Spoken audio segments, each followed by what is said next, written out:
So me and Sophie, we were just doing a quick introduction about yourself as a fitness coach. Yeah. You came to my attention through a mutual client of ours. Right, yeah. And I was fascinated. I looked on your website, I looked on your social media, and particularly the neurodivergent element of your fitness.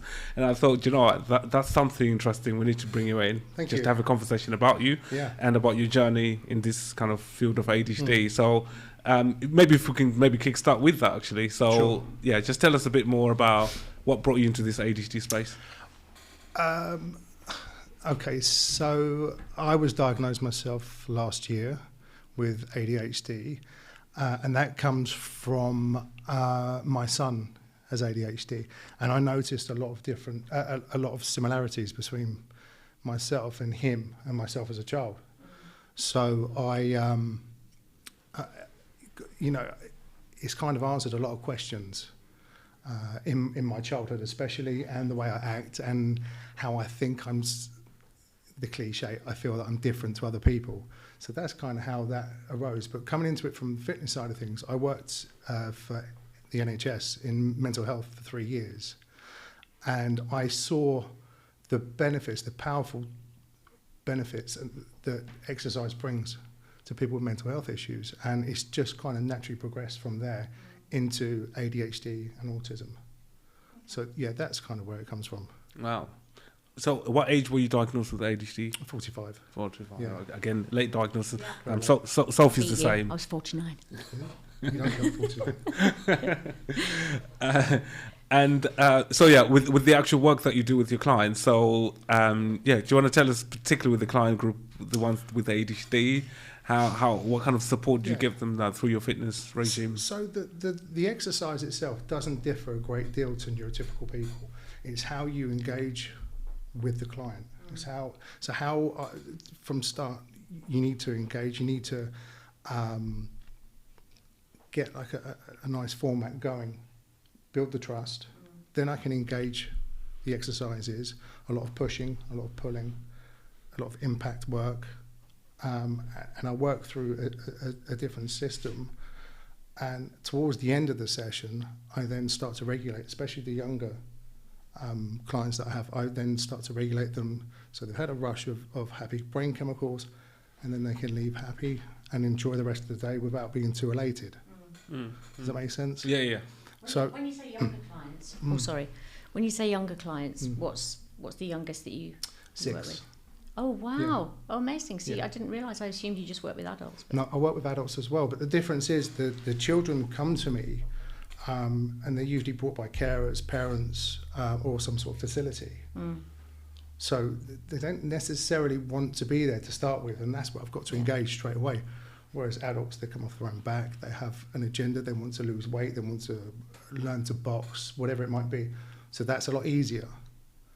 But for the younger neurodivergent clients, I've got to do a lot more work right from the start. Yeah, I was just going to say, how would you motivate a 6-year-old to engage in some sort of fitness exercise? So I don't know if you've seen, for example, one of my videos shows that I play rock, paper, scissors. Right. Okay, so it's just a great little technique that if I win, he's got to do the exercise. If he wins, I've got to do it. And of course, I keep going until he's done enough. So it's done through play. So you do it through play. A lot of it is, yeah. It's engaging that part of the brain. The boxing works really well because it keeps them stimulated and focused because there's so many different variables. Yeah. That's a great one. The boxing, and it's a way of venting frustration. Yeah. Without any, they can almost be not destructive, but in a good way. The impact from the punching of the pads. And there's no comeback. There's no telling off for being slightly destructive. How has fitness helped you for yourself with your ADHD? Okay, so going right back to an early age, every sport I did was a solo sport. Running, swimming, cycling, and then into gyms myself. And what I think over the years I've realised it's my strategy to help me release happy brain chemicals, to help me feel almost accepted, normal, I don't know. But it's just given me that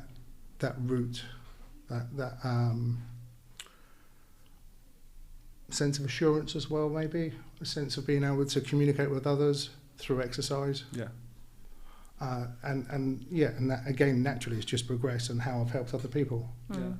And I can see, because you worked in the NHS. Was it more in the kind of mental health? Yeah, so I worked at for Surrey Borders NHS. I worked at the Langley ward at Epsom, right, and the ACU at Chertsey, which are both secure units, as a wellbeing and fitness instructor. And that's where I really got a grasp of just how effective fitness and exercise is.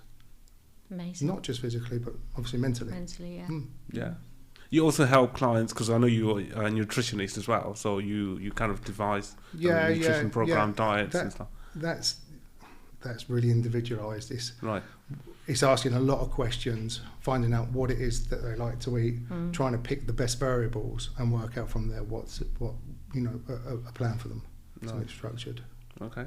So if Sophie was your client, first time, never taken any exercise, and she was to come to you and get some support, what are the, can you just talk us through what would be the first thing you do with her, just to find out more about her and what exercise regime might benefit Sophie? Greg, a free session. More than welcome. More than welcome. So obviously the first thing I go through is your past history, your medical history, any physical issues we need to work around, and then what is it you're looking to gain? What do you want to increase? Is it performance? Is it, do you want to lose some body weight? And then I structure a system around that. I've been in gyms for 27 years, so there's not a lot I can't do without blowing my own trumpet. But yeah, I can put my hands to pretty much everything.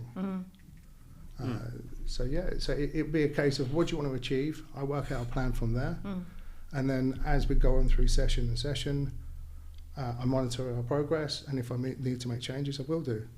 It's exactly the same process as coaching. Yeah. It is what you do. It's coaching. Yeah. I mean, if someone comes to see me, I suppose one of the things you'd start with was what's the outcome that they want? What are they hoping?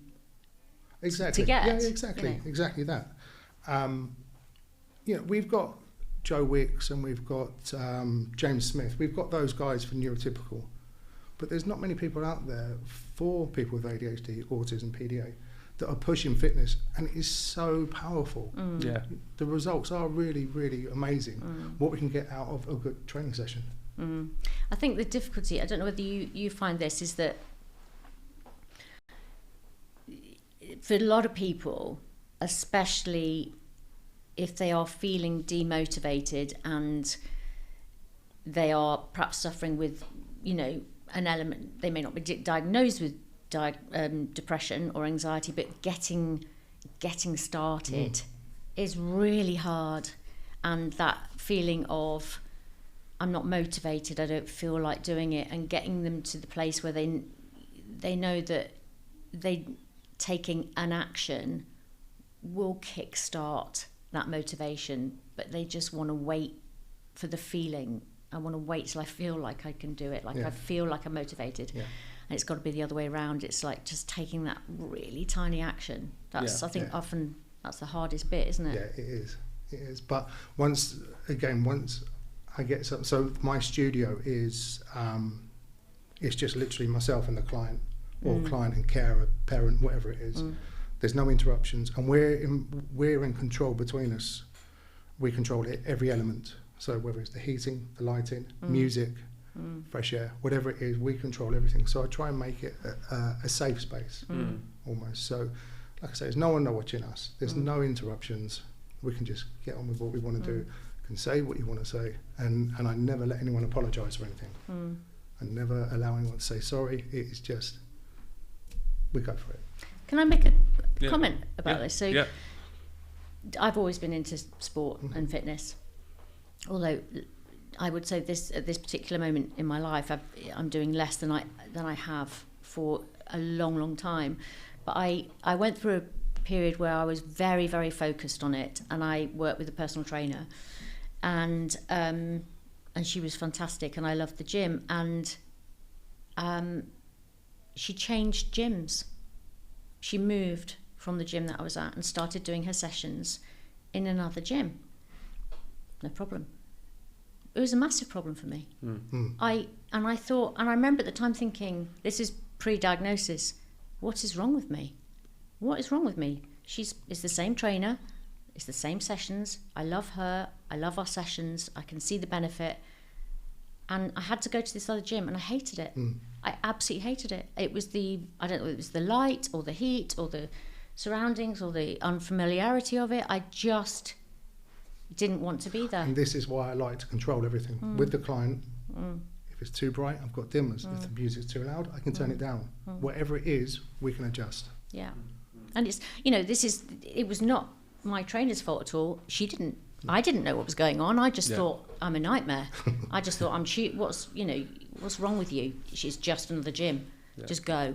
But the feeling that I had inside me was so not okay. And now I know why. It's just that sensory thing and the familiarity, and really, really, I struggled with it. So, sorry, it was just interesting that you said. It's a very valid point.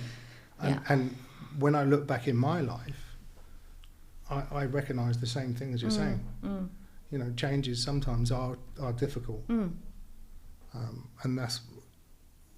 I think that's why I like where I'm based, because there is no unfamiliarities. There is just what I've got set out, and I think it just creates ease. And I think this is also a really good point, where it shows that this kind of thing is very difficult for people to understand when it doesn't make logical sense. No.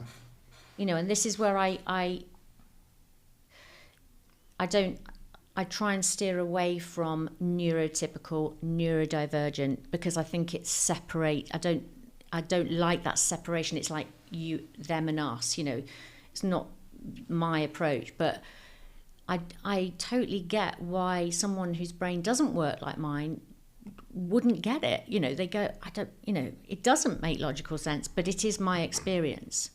And I think the more we can encourage people who have that experience to know that that's okay, and that there are going to be people who don't understand it, but that's okay. You understand it for yourself, connect with yourself with it.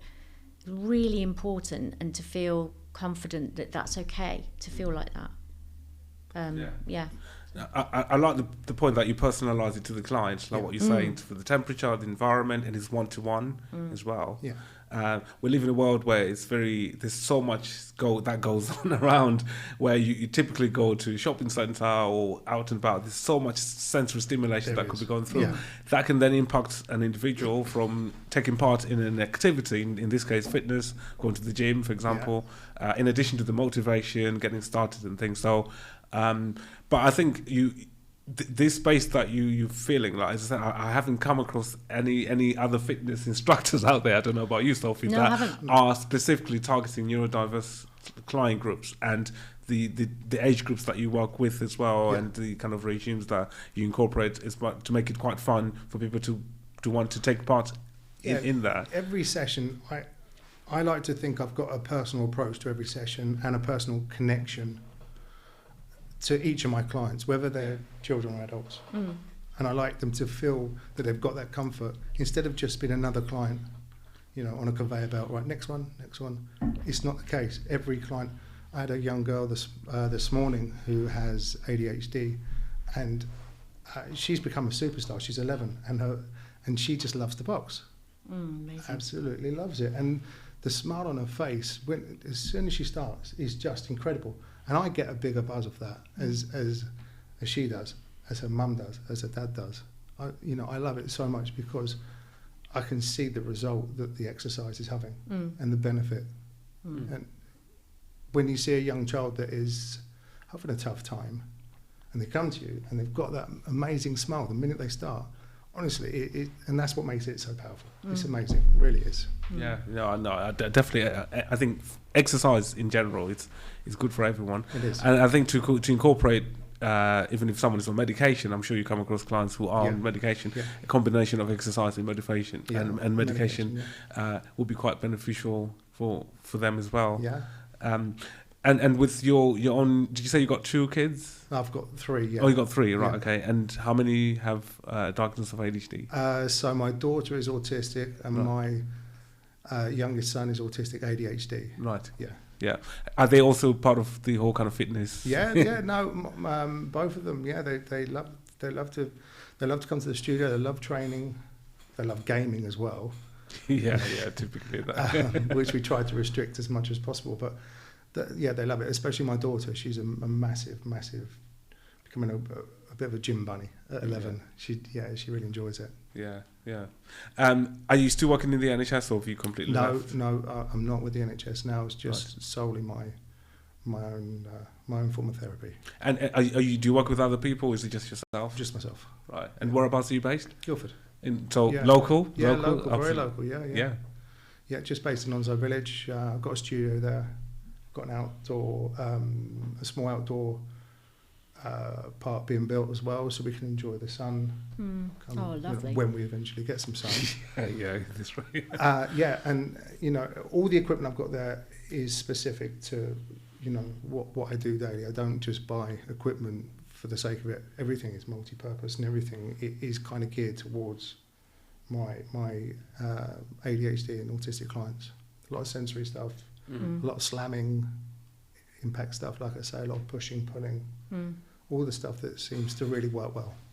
Some of our young people that I see, some of them present with some anger issues as well, and a form of exercise might be a way of channeling that.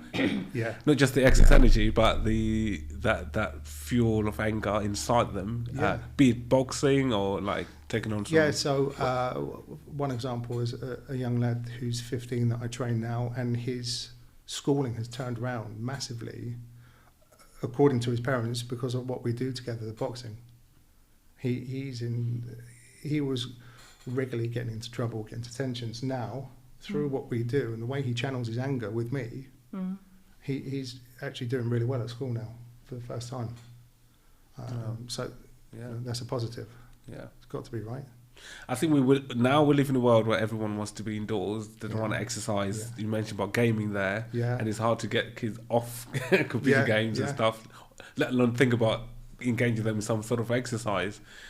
In terms of just consistency with someone coming through, do you find that's an issue? Someone might come in, maybe engage in a few sessions, and then that just kind of wears off after? Or I just think because of my background, my children, and what I've done in the past, my engagement just works. And if you go on my Instagram page, you'll see some videos of what I've done and how I engage with the kids, the motivation. I don't know, maybe I'm very lucky, but once I've got a client, I tend to keep them for a good period and really get some great results.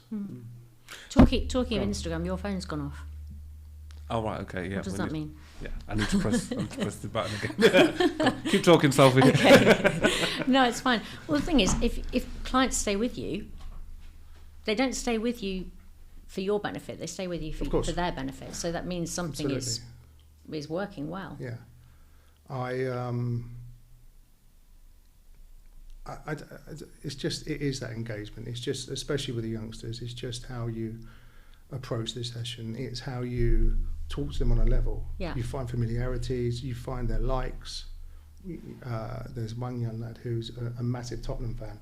I'm not a football fan at all, but I try and engage with him. And it just clicks. And I think so many interventions that either parents do or school do, the kids tend to see them as something that they have to do. They don't want to do it. That's right. And actually, I suppose coming to you, they would very quickly realise that actually you're on their side. You're not working on behalf of their parents. That's right. You're working on behalf of the school. You're working with them. And when they realise, obviously, I have ADHD myself, you build that familiarity. They settle in a lot easier. And of course, I use gaming. I do talk about gaming because of my children, enjoying their gaming sessions. I can, communicate with them through that, which again, you get a spark. and that works. It's finding familiarities, and not just with a normal session where it would be, right, we're going to do this, okay, well done, we're going to move on to this, we're doing this because it will work this. With what I do with the ADHD kids, I can almost have a bit of a conversation about their life at the same time, and it doesn't impact on what we're doing. So yeah, again, just familiarities, conversation, engagement. I was looking on your website earlier. I was saying to Sophie that usually before I have guests come on, I tend to Google them and see what they have. And I was looking on your website at like 6 o'clock this morning, and you mentioned about something about when you were growing up, what got you into exercise. Like most of your peers really didn't sound like they were into that sort of, getting fit exercise. They were doing Arnold Schwarzenegger and all of that stuff. Yeah. Whilst you were, I think you were introduced to the gym, or you went to the gym for the first time on your 18th birthday. First thing, I was waiting for the doors to open. Oh, really? Yeah. Right. Yeah. Well, how did that? Was it your parents that kind of said, right, listen, I just think it was something I'd always wanted to do. So I could, as a kid, I could never get into any team sports. I could football, rugby, basketball. You didn't enjoy it? I didn't enjoy being in a team. I don't know whether that was because I didn't want to rely on anyone else. I don't know if that was the effect of the ADHD at a young age. I'm not sure what it was. But team sports have never been for me. It's always been a solo sport. And obviously growing up in an era where you've got your Arnold Schwarzenegger and Stallone films and what have you, it was just I guess it was just something that appealed to me, and 18th birthday, first one through the door, signed up, and that was it. And where I went. You ever looked back since? A few times, but that's a different story. So, in terms of getting referrals, how do people reach out to you? Is just through kind of contacting you on your website? A lot is word of mouth. Right. Parents, Instagram, Facebook, my website, just the normal channels. Do you get professional referrals from GPs or other professionals? No. I'm surprised. I'm very surprised. Are they allowed to? Are GPs allowed to do that? I am. Sorry. Go on. Banning. I'm a qualified GP referral specialist, actually. Okay. So my job is that I prescribe exercise. Yeah. That's my therapy. But that is also my qualification as a GP referral specialist. So I can prescribe exercise to all manner of different ailments, injuries, disabilities. So yeah, I'm not just a personal trainer or coach. That is my proper qualification, which again has given weight behind what I do. Just, I think if that mutual client of ours hadn't mentioned me about you, I wouldn't have known about what you do. And as I said, I was fascinated right from the beginning, and they were describing how they found it beneficial for themselves. So this is an adult client with ADHD, right. And also their son. He's got ADHD. And so that in itself, because I know of this young person, I'd worked with him for a number of years, and as you say, the transformation and how much he really, really enjoyed. And he was telling me about some of the things you've done with him, and you can tell he's getting really excited about it. So but for me, the adults, I think, but it's the children that I find can be a bit of a challenge to actually get them to buy into this. Just give it a try, even just to see if they might like it or not.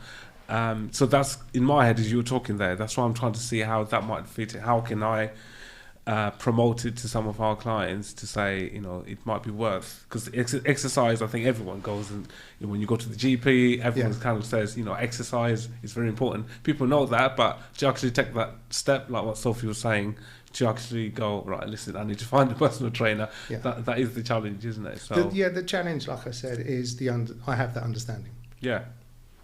And a wealth of knowledge now, not just because I've been in gyms for so long, but because of the mental health stuff, my own ADHD, my son, and everyone I've worked with. I try to make my sessions as light-hearted as possible, but serious at the same time. I've got a job to do, not just physically, but I like, I'm trying to create a mental happiness. I don't know if that's the right word. But I still bring in as much light-heartedness as I can. Sometimes I'll fall around for a second or two. You know, it might be I'll start breakdancing. I don't know if that's just because I can't keep still or whatever it is. But I do try to bring in as much fun into a session as I can. No 8-10-year-old wants to come and do a serious 30 minutes or 60-minute session.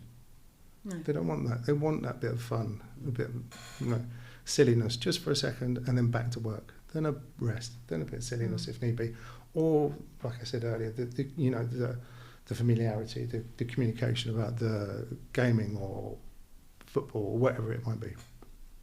For people that don't live locally in Guildford, who might be interested in kind of finding out about yourself, I know you offer some virtual sessions. That's right, as well. Yeah, virtual sessions and online coaching. Online coaching, right? How does that work? Very simple. I have an online calendar. You pick a time, you fill out the form. I'll contact via Zoom or phone call, whatever system works, whatever they're happier with. Discuss needs as I would do face to face, and then I'll set out a training schedule, and then we'll monitor that over either weekly or fortnightly. Yeah. Going back to lockdown, I think most of us got into Joe Wicks, didn't we? Yeah. No.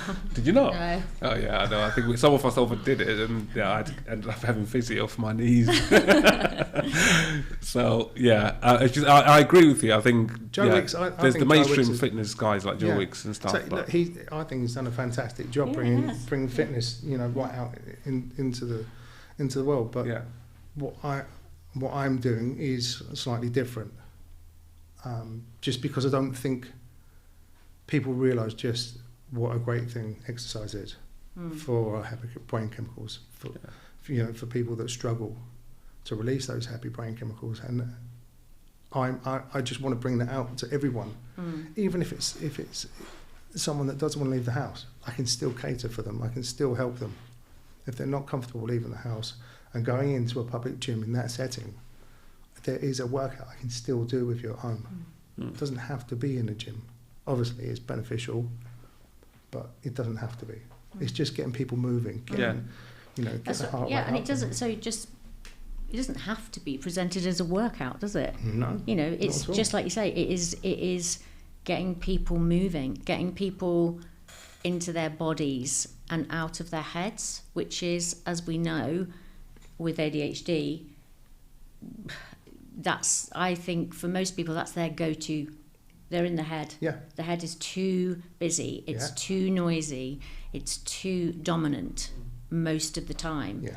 And that's where a lot of so getting into the body is really, really important. And you say about the noisy part, again, going back to my studio, that is the beauty of it, because there isn't any. There's no interruptions. There's not lots of voices in the background. There's nothing that will startle you, which I think is really important. I suffer terribly with that. I can't handle too many noises at once. I don't know about you guys, but I can't. If there's too much in the background, I either shut off or I'll leave. Because I just can't. It's too much.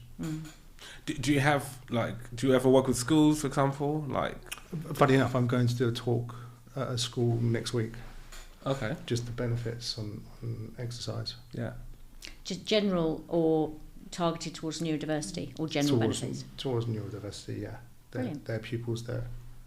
Right. Yeah. I've got a talk next month in London. I've got a few things going on this summer. Yeah, World Game Festival where I'm on a panel, a couple of talks. Yeah. Yeah.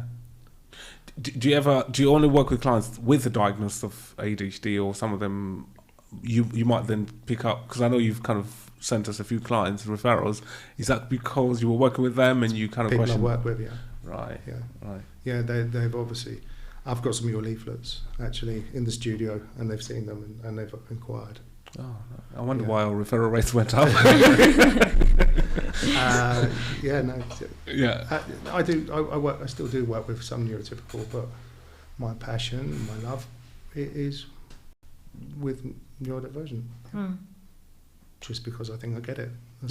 Because you relate to the experience of it. It's a personal thing, isn't it? Yeah. Where did you see your journey in the next 5 years with all of this? World domination. Good question. I would just like I'd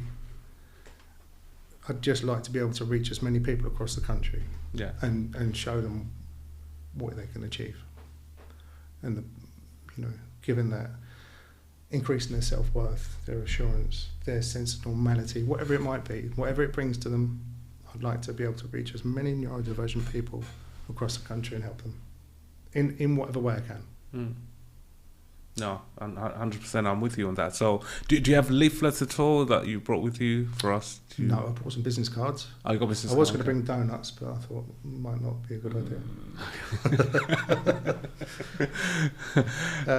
Do you know what? Next time, I can bring the cameras to your studio. Yeah, it'd be great. We can do a live session. Yeah, why don't we? Sophie can be our guinea pig. Yeah, I'll be there. Yeah, we should both do it. Yeah. I should. That would be fun, actually. Yeah, we should. Yeah, because I think if people can see it, we can do it live. Yeah, no, I think it'd be a great idea. Yeah. Just show. Gives me a second to show people what just through the few simple exercises, what can achieve. What we can bring out the best in you. Giving you a happy brain chemical release. Excellent. Do you want to tell us about your website and social media sort of pages? People can reach you out. Yeah, it's just Dan Jenney Fitness, JENNEY, which is Instagram, and it's danjenneyfitness.co.uk, my website. And if they can't find me, I'm sure I'm on your friends list. Yeah, absolutely. On Instagram, Yeah, of course, absolutely. So we'll spread the word. I'm always happy. I love talking to people when I've got the time. I love, I get a lot of questions through the day, and I love answering them because the questions are always different. Yeah. So it's nice. It's nice to hear from people, and it's nice to hear people when they take an action into their own hands. They'll go and join a gym, or they'll maybe just run up and down the garden, and you hear how they feel. It's great. It must be quite rewarding, because I've looked on some of your social media posts, the transformation you see in people, where the pre and the post. Yeah. For you, it's quite satisfaction. Yeah, it really is. Especially when. As in physical transformation. Oh yeah, sorry, both actually.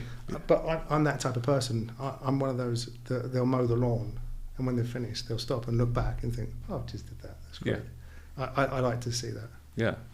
So when I see a client that's lost, a substantial amount of weight, and perhaps they were pre-diabetic, and now the doctors have given them all clear, for example, it's a great feeling. Yeah.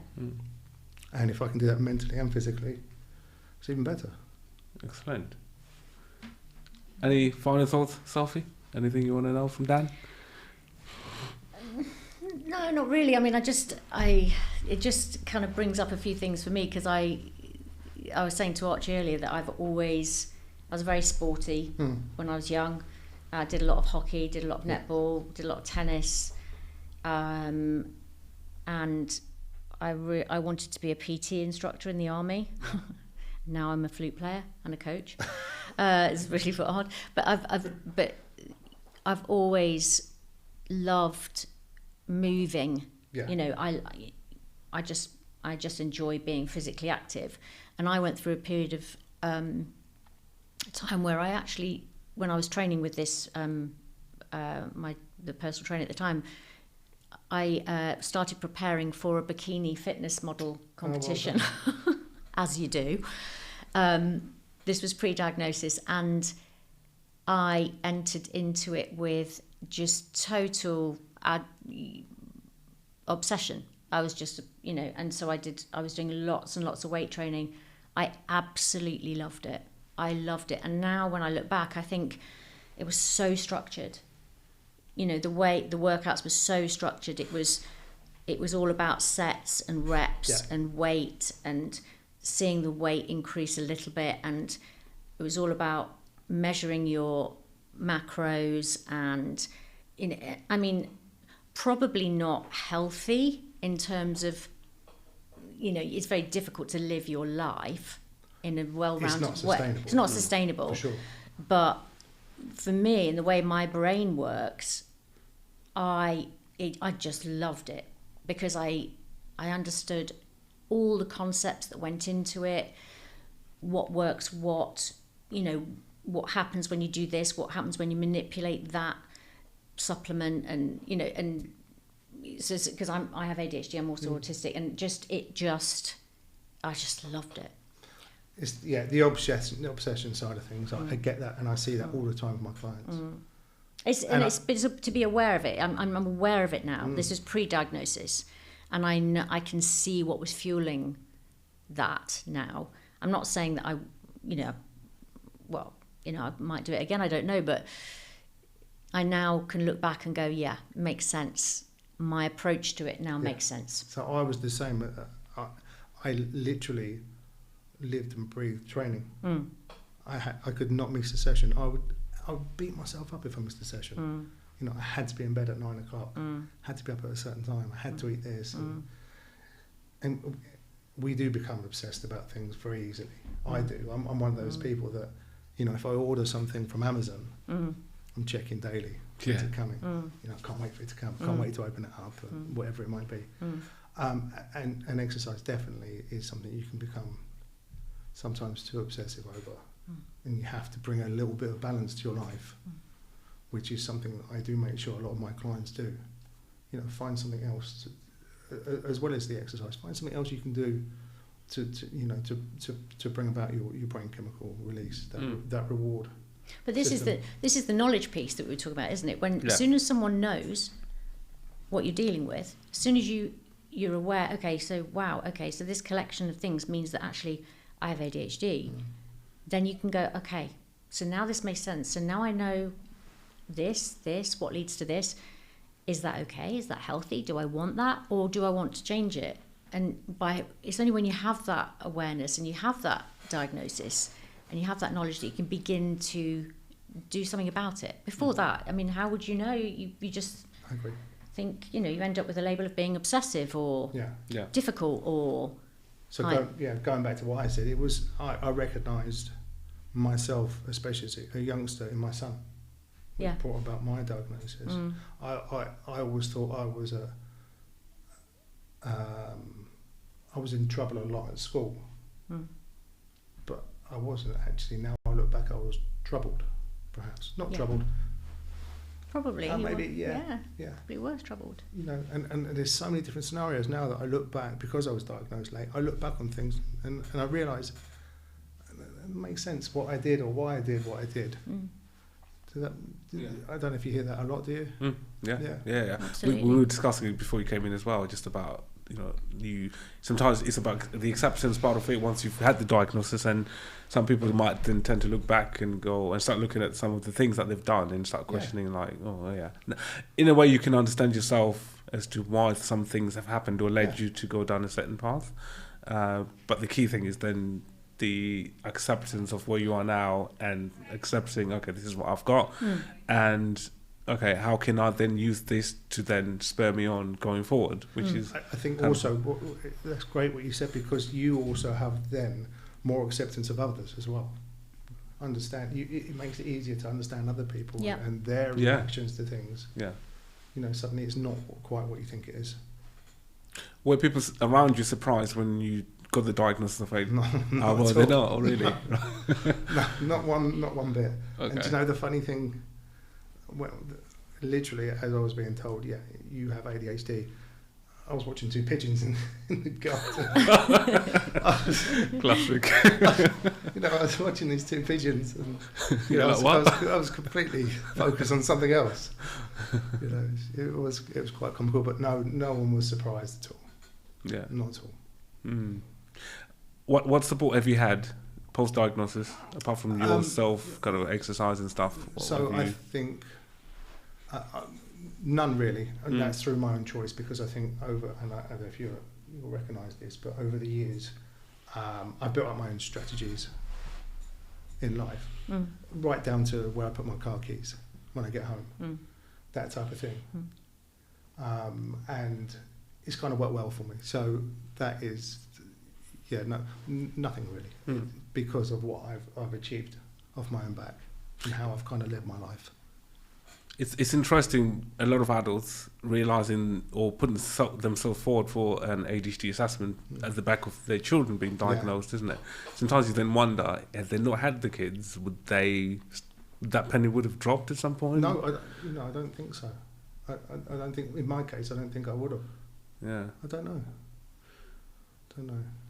Yeah, I suppose. I don't think. What do you think? Well, I suppose it's difficult to say, isn't it? But I don't think I would.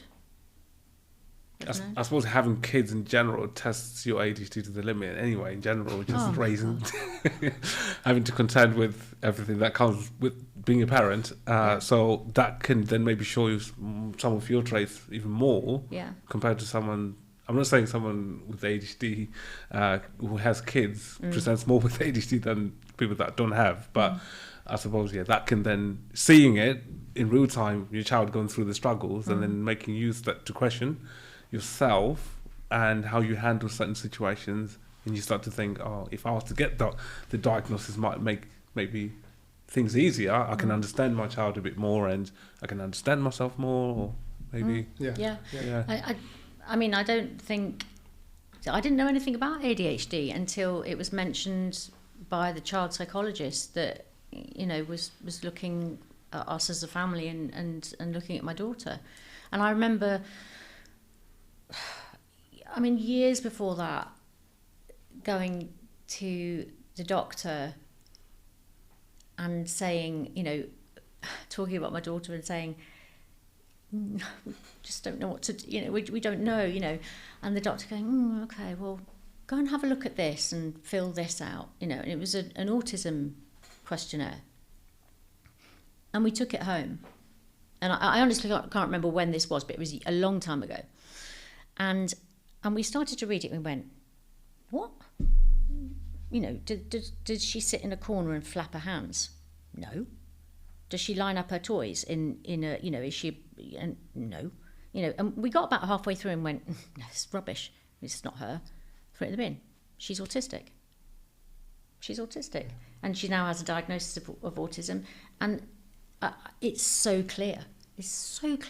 But that questionnaire that we got from the GP, which is our first line into looking into what might have been going on, we dismissed it out of hand because it just was not applicable to her in any way, shape or form.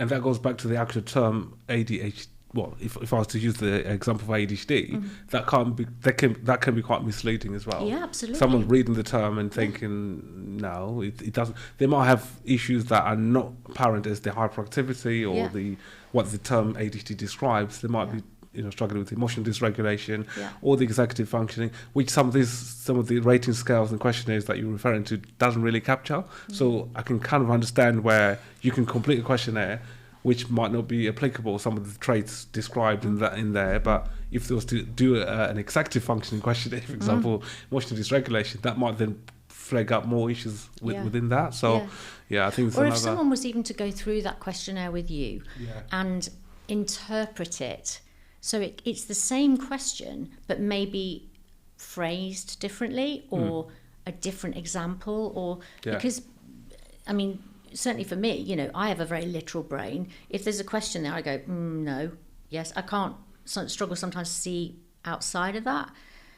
And because I know when I had my assessment for autism, a lot of the time was spent with the psychologist actually explaining the questions to me. So if you just took the literal question, I wasn't sure how to answer it.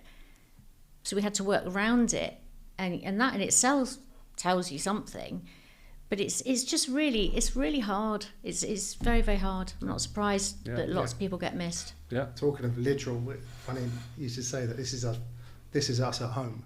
We are a literal household. So if my wife says, right, if we're going somewhere, right, we're leaving in a minute, within 60 seconds we're all lined up at the front door ready to go. And that is how literal our household is.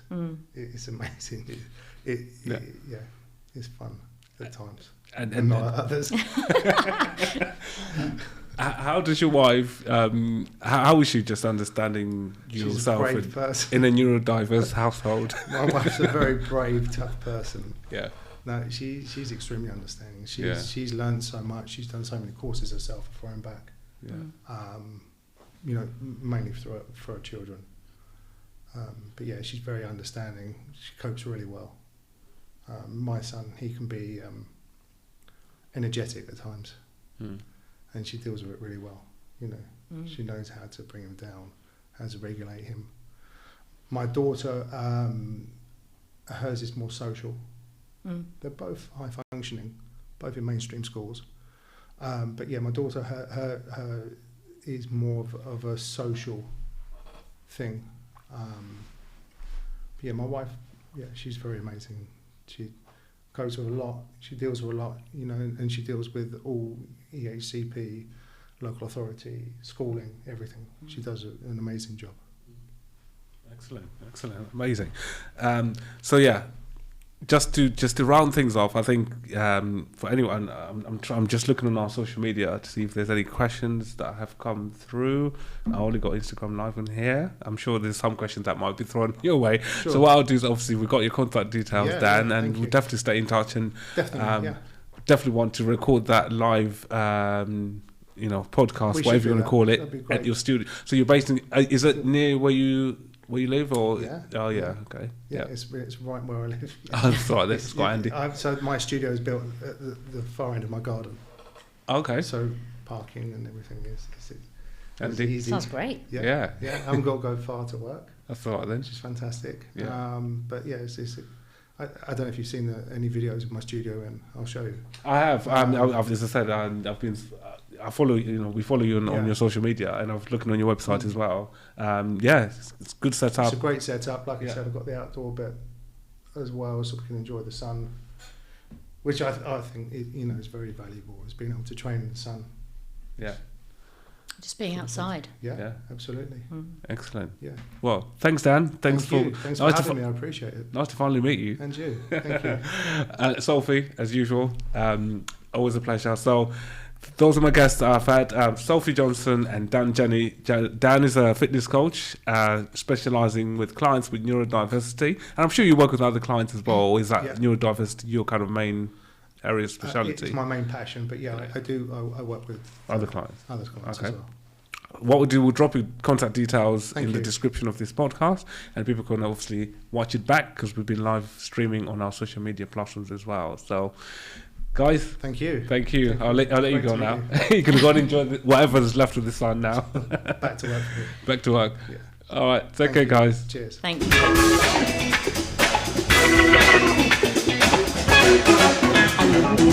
you.